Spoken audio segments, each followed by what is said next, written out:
মিষ্টি কুমড়া একদম দেশি ছোট ছোট চিংড়ি মাছ দিয়ে এভাবে রান্না করলে খেতে হয় একদম অনবদ্য একটা টেস্টের। আসসালামু আলাইকুম এভরিওয়ান, কেমন আছেন আপনারা সবাই? চলে আসলাম নতুন আরও একটা রান্নার ভিডিও নিয়ে। রান্না হবে মিষ্টি কুমড়া চিংড়ি মাছ।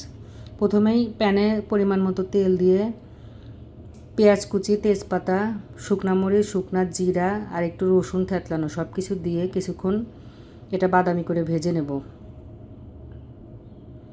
মিষ্টি কুমড়া যা দিয়ে রান্না করা হোক, আমরা এটা খেতে অনেক পছন্দ করি, কারণ এই সবজিটাই আমাদের কাছে পছন্দ। আর চিংড়ি মাছ দিয়ে রান্না হলে তো কোনো কথাই নেই।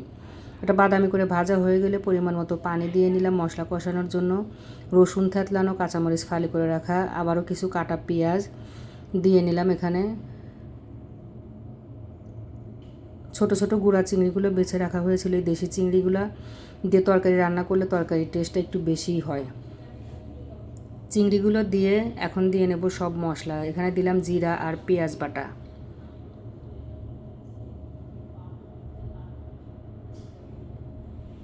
স্বাদ মতো লবণ দিয়ে নিলাম, হলুদ, মরিচ, ধনিয়ার গুঁড়াও দিয়ে নিলাম। এখন ঢেকে দিয়ে মশলাটা কষানোর পালা চিংড়ি সহ। অনেকটা সময় ধরে কষিয়ে নিয়েছি মশলা। এখন কেটে রাখা মিষ্টি কুমড়োগুলো দিয়ে নিচ্ছি, কেটে ধুয়ে রাখা। এখনকার দিনের মিষ্টি কুমড়োগুলো এত ভালো যে এটা যেমন আঠালো হয় তেমন হয় মিষ্টি। তারপরেও আমার কাছে মিষ্টি কুমড়ার তরকারি একটু মিষ্টি মিষ্টি না হলে ভালো লাগে না। এই কারণে এই তরকারিটা রান্না করার শেষে একদম চিনি ব্যবহার করে নেব। যদিও একটু মিষ্টি আছে, তারপরে সামান্য একটু মিষ্টি দিলেই একদম পারফেক্ট হয়ে যাবে। ঢেকে দিয়ে অনেকটা সময় ধরে মিষ্টি কুমড়াটা কষিয়ে নেব।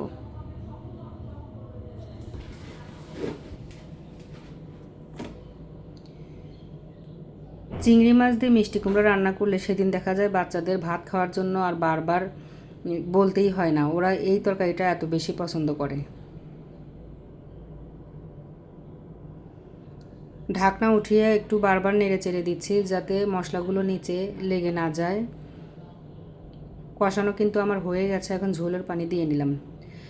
মিষ্টি কুমড়াটা অনেক আঠালো আঠালো ছিল, এই কারণে ঝোলের পানিটা একটু বেশি দিলাম যে ঘন হয়ে যাবে একদম ঝোল।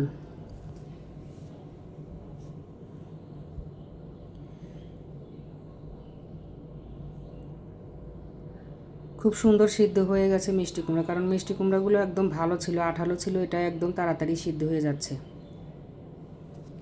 এরকম মিষ্টি কুমড়া ভাতের মধ্যে দিয়ে সিদ্ধ করে ভর্তা বানালে শুকনো মরিচ পুড়িয়ে খেতে কিন্তু অনেক বেশি মজা হয়। আমি শেষে গিয়ে সামান্য একটু চিনি দিয়ে নিলাম, মানে এমনিতেও মিষ্টি কুমড়াটা মিষ্টি ছিল, তারপরে চিনি দিলাম, কারণ আমরা একটু মিষ্টি কুমড়ার তরকারি ভাজি মিষ্টি মিষ্টি পছন্দ করি।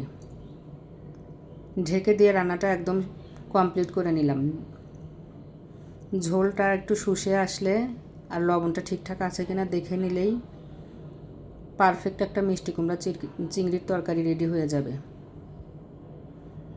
যে তরকারিটা খেতে আমার বাচ্চারা অনেক বেশি পছন্দ করে। আজকের ভিডিওটা এ পর্যন্তই।